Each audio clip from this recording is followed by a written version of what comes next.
Oke, Assalamualaikum warahmatullahi wabarakatuh. Saya Sarah Fatria. Di sini saya akan menjelaskan final project untuk kelas Network Programmability yang saya buat. Urutan yang akan saya jelaskan adalah yang pertama, menunjukkan topologi sesuai syarat yang ada di soal. Kemudian yang kedua, menunjukkan konfigurasi masing-masing host, mulai dari server, router, switch, PC, dan kemudian network controller. Kemudian tes connectivity, apakah konfigurasi yang tadi dilakukan sudah berhasil. Kemudian di sini di jaringan ini terdapat 3 router ya, router 1, 2, 3, kemudian dua multilayer switch 1, 2, kemudian ada satu server, kemudian satu network controller, dan di sini ada 8 PC, kemudian saya tambahkan 2 switch biasa. Kemudian untuk addressing table, untuk pengalamatan nanti akan digunakan alamat IP sesuai dengan yang ada di tabel ini. Untuk PC, IP-nya nanti akan didapatkan dengan DHCP. Jadi masih kok. Oke, yang pertama kita konfigurasi server.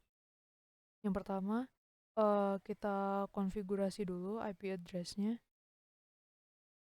Oke, IP address-nya kita tulis di sini ya, 192.168.10.253.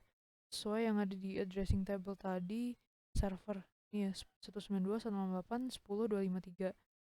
Kemudian untuk default gateway-nya adalah IP address untuk router 1, kemudian DNS servernya adalah IP address untuk server itu sendiri. Kemudian masuk ke service bagian DNS. Ini kita on-kan, jangan lupa. Terus di sini saya tadi menambahkan 2 ya. Ada cisco.com dan controller.cisco.com.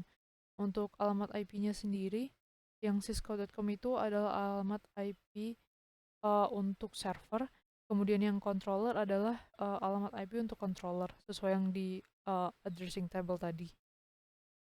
Nah, controller.cisco.com ini nanti akan digunakan untuk saat kita menggunakan network controller. Kemudian kita konfigurasi untuk router dan switch. Oh ya, sebelumnya nanti sebelum digunakan, kita untuk semua router kita tambahkan modul NIM2T. Jadi kita matikan dulu routernya, kemudian kita drag modulnya ke sini, kemudian kita hidupkan lagi. Itu kita lakukan di semua router. Kemudian untuk switch juga kita tambahkan power supply agar nanti switchnya itu bisa di-on-kan. Dan untuk konfigurasi router itu sebenarnya udah ada konfigurasi semuanya sih, router, multi-layer switch, dan switch. Ini akan saya tunjukkan satu-satu. Ini ada N artinya untuk enable ya. Ini untuk masuk ke privilege mode. Kemudian ada configure terminal. Kemudian ini kita memberi nama R1 untuk router 1. Kemudian ini ada enable secret Cisco, itu artinya kita memberi password saat kita mau mengenable router gitu. Nah, kenapa makanya secret? Itu biar nanti saat kita show running config, password yang ditampilkan tuh bukan yang dalam plain text gitu, tapi yang dalam bentuk sudah terenkripsi. Kemudian ini kita memberi password untuk konsol. Kemudian ini kita mengenkripsi password konsol. Tujuannya sama kayak tadi, biar ketika kita show running config di router itu password yang ditampilkan tidak dalam bentuk plain text, namun dalam bentuk sudah terenkripsi. Kemudian ini kita memberi nama domain cisco.com. Kemudian ini kita pengaturan untuk SSH ya. Kemudian ini ada username dan password untuk nanti mengakses SSH, kemudian login lokal itu biar nanti kita bisa mengakses SSH dengan username dan password tersebut. Kemudian ini ada pemberian alamat IP untuk masing-masing interface. Ini sesuai yang addressing table tadi ya. Untuk interface gigabit Ethernet 000 itu IP address-nya adalah sekian, dan itu adalah R1 LAN. Kemudian untuk serial 010 itu yang terhubung dengan R2, berarti yang ini IP address-nya adalah sekian. Kemudian untuk 0111011 berarti yang terhubung dengan router 3, IP address-nya adalah sekian. Tuh. Terus untuk ini ada pengaturan untuk OSPF, router ID-nya adalah 111. Ini nge-cover untuk network dari gigabit Ethernet 000, serial 010 sama serial 011. Nah, di sini tuh ada passive interface G000, artinya interface tersebut tidak akan menerima paket OSPF atau routing update gitu, karena akan menjadi sia-sia jika interface tersebut menerima paket OSPF-nya. Kemudian di sini ada pengaturan untuk DHCP agar nanti PC-nya itu bisa nge-request alamat IP dengan DHCP. Dan networknya adalah dari network gigabit Ethernet 000, default routernya adalah alamat IP untuk router 1, DNS servernya adalah alamat IP untuk server.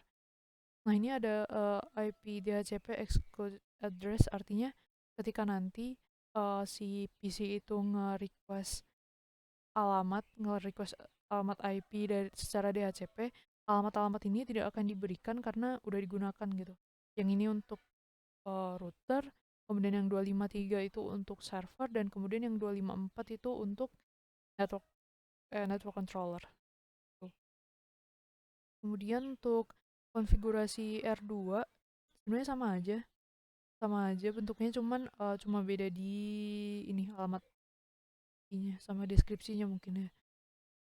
Cuma beda di situ, lainnya sama sih. Lainnya sama. Nah, kemudian untuk R3 ini agak sedikit berbeda. eh ini masih sama kayak tadi ya. Sama kayak tadi. Nah, ini interface G00.30. Ini artinya kita mau interface yang terhubung dengan VLAN 30 gitu. Nah, ini pemberian alamat IP untuk VLAN yang 30, kemudian ini pemberian alamat IP untuk port yang terhubung dengan VLAN 40. Kemudian ini seperti tadi, karena cuma terhubung ke router, jadi nggak nggak perlu mau terang kayak gini, kayak biasa kayak tadi. Kemudian ini pengaturan DHCP-nya untuk VLAN 30, networknya ya sesuai yang tadi. Terus ini pengaturan DHCP untuk VLAN 40. Nah, ini ada excluded address sama seperti tadi, agar ketika PC-PC itu nge-request alamat IP, alamat-alamat ini tidak akan diberikan. Kemudian ini pengaturan OSPF, router ID-nya adalah 3.3.3.3.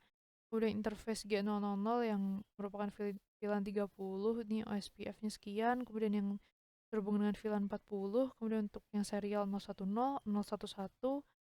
Kemudian ini juga ada passive interface seperti yang tadi, agar interface tersebut tidak menerima paket OSPF.